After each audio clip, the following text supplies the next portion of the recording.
छात्रों, मैं ब्रजेश तिवारी आज आपको बताने वाला हूँ क्वथनांक में उन्नयन से संबंधित संख्यात्मक प्रश्नों के बारे में। पहला क्वेश्चन मेरा बनता है, शुद्ध एसीटोन का क्वथनांक 56.38 डिग्री सेंटीग्रेड है। एक यौगिक के 0.707 ग्राम को 10 ग्राम एसीटोन में घोलने पर क्वथनांक में उन्नयन 56.88 डिग्री सेंटीग्रेड हो गया है। यौगिक का अणुभार ज्ञात कीजिए। एसीटोन के लिए के डैश ऑफ वी 16.7 दिया गया है। अब के डैश ऑफ वी जो होता है आणविक उन्नयन स्थिरांक होता है। क्या होता है? आणविक उन्नयन स्थिरांक। फॉर्मूला लगा देंगे, एम निकालना है, स्मॉल डब्ल्यू दिया, कैपिटल डब्ल्यू दिया, डेल्टा टी, वहाँ से हम घटा कर निकालेंगे 56.38 को 56.88 से घटा लेंगे तो 0.50 आ जाएगा। और के डैश ऑफ वी जो दिया गया है वो कितना दिया गया है आपको? 16.7। तो जब भी आणविक उन्नयन स्थिरांक दिया होता है तो हम फार्मूले में किसका प्रयोग करते हैं? 1000 का प्रयोग 100 का प्रयोग करते हैं। तो क्या हो जाएगा? m = 100 गुणे के ऑफ बी इंटू में स्मॉल डब्ल्यू बटे में delta T into capital W.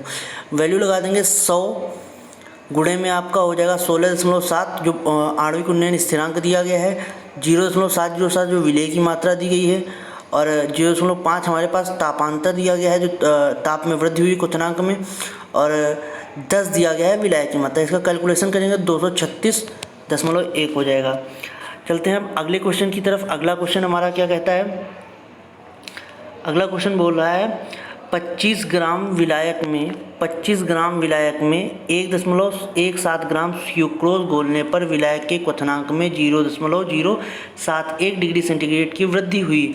विलायक के अणु उन्नयन स्थिरांक को ज्ञात कीजिए। अणु उन्नयन स्थिरांक यानी कि के डैश ऑफ वी निकालना है, के डैश ऑफ बी निकालना है। तो हम क्या करते हैं? सबसे पहले सुक्रोज की बात की तो उसका अणुभार निकाल लेंगे, 342 आ जाएगा। विलेय की मात्रा 1.17 ग्राम है, विलायक 25 ग्राम है। फिर उसके बाद डेल्टा टी ऑफ बी कितना है, मतलब क्वथनांक में वृद्धि कितनी है? 0.061 डिग्री।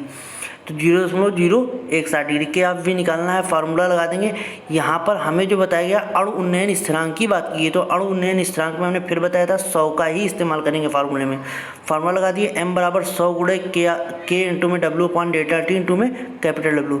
m की जगह पे 342, 100 के ऑफ वी निकालना है, और स्मॉल डब्ल्यू 1.17 हो जाएगा, नीचे 0.071 हो जाएगा, इंटू में 25 जो विलायक की मात्रा थी। कैलकुलेशन करेंगे तो के जो था उसको हमने पहले भी बता रखा है, के डैश ऑफ वी लिखते हैं तो के डैश ऑफ वी लिख लिया गया है। अब कैलकुलेशन जब करेंगे तो कैलकुलेशन के थ्रू मुझे क्या मिल जाएगा? 342 गुणे में 0.07, ये वाली चीज़ें इधर जाएंगी और ये वाली चीज़ बटे में जाएगी। तो वो कैलकुलेशन ये हुआ है आपका। यहाँ से हमें कितना मिल जाएगा?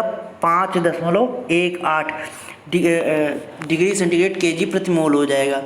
अगला क्वेश्चन आपका क्या है? अगला क्वेश्चन आपका बनता है 6 ग्राम यूरिया को 200 ग्राम जल में घोलने पर उसके क्वथनांक में कितनी वृद्धि होती है? जल का मोलल उन्नयन स्थिरांक। जब मोलल उन्नयन स्थिरांक की बात आती है तो हमने बताया था फार्मूले में 1000 का इस्तेमाल करेंगे। तो हम क्या करते हैं? स्मॉल एम यूरिया के लिए 60 होता है अणुभार, स्मॉल डब्ल्यू 6 ग्राम यूरिया दी गई है, कैपिटल डब्ल्यू विलायक की मात्रा 200 ग्राम जल दिया गया है, डेल्टा टी क्वथनांक में वृद्धि ज्ञात करनी है, के आपको दिया गया है 0.52। फार्मूला लगा देंगे, m = 1000 गुणे के इंटू में डब्ल्यू अपॉन में डेल्टा टी इंटू में कैपिटल डब्ल्यू। इसमें वैल्यू लगाएंगे तो वैल्यू लगाने पर हमें क्या मिल जाएगा? वैल्यू जब लगा देते हैं तो मेरे पास 60 इक्वल में आ जाएगा 1000 इंटू 0.52 इंटू में 6 अपॉन में डेल्टा टी 200। अब इसको कैलकुलेट करेंगे तो हमारे पास कितना आ जाएगा? Delta T 0.26 degree centigrade. अब हम चलते हैं अगले क्वेश्चन की ओर। अगला क्वेश्चन मेरा क्या है उस पर ध्यान देंगे। 100 डिग्री सेंटीग्रेड पर 100 ग्राम जल में 6.5 ग्राम विलेय के विलयन को वाष्पदाब इतने है। विलयन का क्वथनांक क्या होगा? क्या वी इतना है। अब जब भी वाष्पदाब दिया होता है तो वाष्पदाब के लिए हम फार्मूला थोड़ा सा राउल्ट के नियम की तरफ चलते हैं, उसका इस्तेमाल करते हैं। और राउल्ट का नियम जो है हम आपको बाद में डिस्कस करेंगे जब वाष्पदाब की चर्चा की जाएगी। तो क्वथनांक में उन्नयन जो आपका दिया गया है, कितना दिया गया है? एटीएम प्रेशर वाष्पदाब। तो एटीएम प्रेशर आपका होता है 760 mm पारा। कितने पर होता है? 100 डिग्री सेंटीग्रेड पर। तन विलयन के लिए PO माइनस PS अपॉन में PO = small n upon Raoult का नियम है ये। तो 760 माइनस 732 यहाँ दिया गया है विलयन का। 760 तो स्टैंडर्ड होता है, बटे में 60 यानी कि शुद्ध जल का जो वाष्पदाब होता है वो n/n यानी कि 28 ग्राम जो था आपका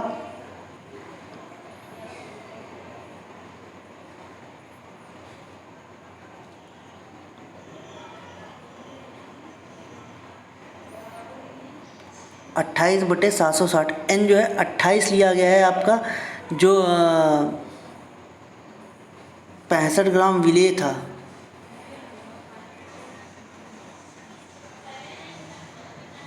सॉरी 28, जो ये 28 लिया गया है, ये इसको कैलकुलेट कर लिया गया है। 760 से 732 घटाएंगे तो 28/760 है।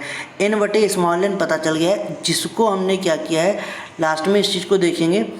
तो n/n जो है स्मॉल w अपान में अणुभार और कैपिटल W अपान में अणुभार, कैपिटल वाला। तो इनको कन्वर्ट करके लिख लिया गया है, ये ऊपर चला गया, ये नीचे चला गया, तो टोटल वैल्यू किसकी आ जाएगी, W अपान में स्मॉल m इंटू में कैपिटल M अपान में कैपिटल W। तो उस चीज़ को यहाँ से इन लोगों ने क्लियर कर लिया है। उसकी जगह पे W/WM जो था उसको इन्होंने क्या बनाया, n/n में बना लिया है, जिसकी वैल्यू 28/760 रख ली है। बाकी जो कैलकुलेशन आपका दिया गया था वो रखा गया है। इसको जब हम कैलकुलेट करेंगे तो कितना आपका आ जाएगा, 1.064 डिग्री सेंटीग्रेड। तो ये आपका हो जाएगा क्वथनांक में वृद्धि।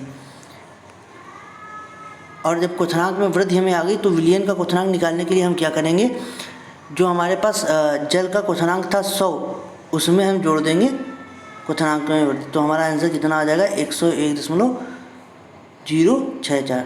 आज के लिए इतना ही, जो कि आपका होमवर्क था।